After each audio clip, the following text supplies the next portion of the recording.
the 2011 Kia Picanto. And you're probably thinking, but hang on a minute, that's not the new Picanto, this is the old shape. But that's my point. Still a 2011 model, you can pick these up extremely cheap. One of the reasons is obviously the new models come out, but that means some bargains are to be had for this model. This is a 2011 model. It was a pre-registered and it was $5,995. 2008 or 2009 with less than 10,000 miles on it for only like £4,500. That's an excellent price car. The car is well made, it's really reliable, and it's got some strengths in its ability to handle the city roads. It's certainly a car not to be overlooked. The steering wheel on the Picanto is actually the steering wheel off the Kia Soul.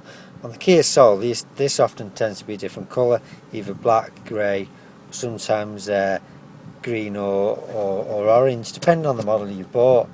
The steering's nice and light, especially when you're moving at high speeds. Sometimes at low speeds it can feel a little bit too heavy, heavier in comparison to other models that are out there. I've just driven the Honda Jazz and that had a really nice light steering, and the Mazda 2's also got nice light steering. This feels a little bit more weighted, but not annoyingly weighted. You can still bomb around town quite happily, but there's a real quality feel about the steering, the feeling of like you're driving a much larger car. The gear change on the little Kia is nice and light, and there's no effort just whizzing it through the gears. You get a nice solid, feel about it. Again with this car, like so many other cars, there's actually a little gauge that tells you when they recommend to change up, which is really handy as well. Depending on your speed that you're going, just to ensure you get the optimum gear for performance, get fuel economy too. Talking about the sense of roominess in the car, this is what I like as well. I've driven so many cars where my knee tends to hit the plastic of the dash, but this kind of it just slides freely. There's a real sense of space in the car, even though it's a small car. It's a little bit of a TARDIS for size. Again, talking of space, although it's a small car, the windscreen just seems like absolute ages away. I mean, that's my arm at full stretch, and I have to really lean forward to just about touch the glass in the corner. The boot on the little Kia is only small, but there's an added little advantage of being able to recline the back seats at a couple of positions, depending on how many people you either want in the car or how much luggage space you want. So there's a little bit of flexibility there just to increase the space for the boot, but still, for just a young couple, it's perfect size.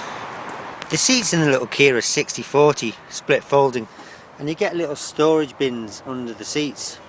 Also, for added benefit, the seats are completely flat folding to give you more room for the boot space.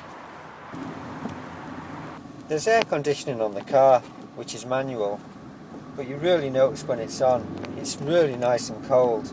But the only thing is, it really does slow the car down. So it's like a turbo button. You switch it off, and all of a sudden you get a little bit more power, which is great.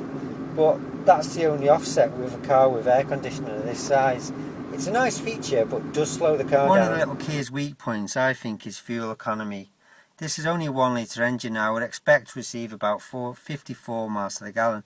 The reality is I'm probably getting about 45 miles to the gallon around town at a push. I recently took this on a motorway trip, and as soon as you push it past 50 up to 70, 75, 80, the engine's fine and it can cope with it, no problem at all. But the issue is fuel economy just drops to about 40, 39 miles a gallon, and that's just not acceptable. I've had a few Kias, and to be fair, all of them have been really poor on fuel economy.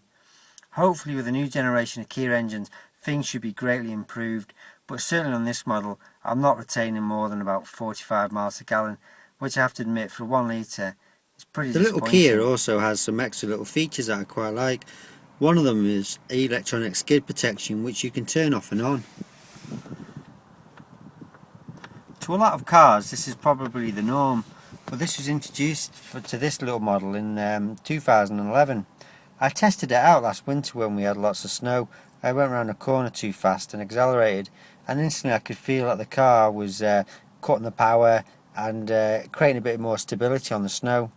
An extra little feature that is just nice for a budget car, and I think that's important, that we've got to remember that these are a budget car, so you know everything you get is an added something bonus. Extra I put on the car is this wireless reversing camera, which is really handy for when I want to reverse, so just to make sure I'm not accidentally hitting anything.